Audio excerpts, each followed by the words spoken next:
That is just bullshit. You are able to go out. How do mariners go out and come up with these awesome stories if you were never able to go out? I have some of the craziest stories of my entire life being a merchant mariner and just spending my off time in these other countries. So yeah, the opportunity is there. You have the availability to explore these places. Maybe not on every single ship, but on the perfect ship that stays in port for long periods of time, like the ones I have been on, and the ones that I seek out to stay on, I enjoyed myself and had a great time in every port I've been to. The next one, of course, what everyone's thinking about, finances. You need to make sure that this ship that you're getting on is financially what you want out of a job. Maybe you're coming into this industry and you don't necessarily care about the travel. You just want to make the freaking money. And that's understandable.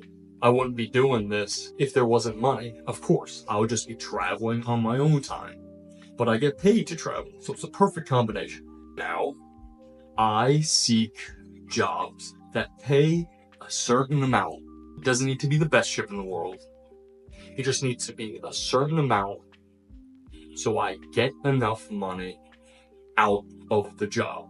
I don't want to go away for 4 months and have an awesome experience, but come back and still barely have any money. As in port, you might spend a little money. And there are some ships, I avoid these ships, but I hear about these ships often, or some ships paying, no exaggeration, half of what I was making on that certain ship. I had a friend of mine working on a ship.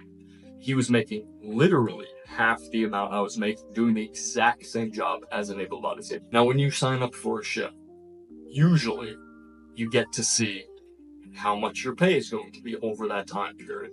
Union, company, federal, NSC, NOAA, whatever it is, you usually know how much you're getting paid.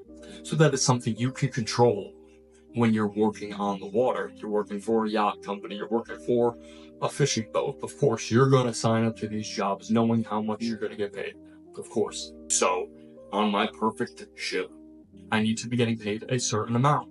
And that certain amount is $8,000 to $10,000 a month. Anything below that range of pay for me as an able-bodied seaman, anything below that isn't really catching my interest.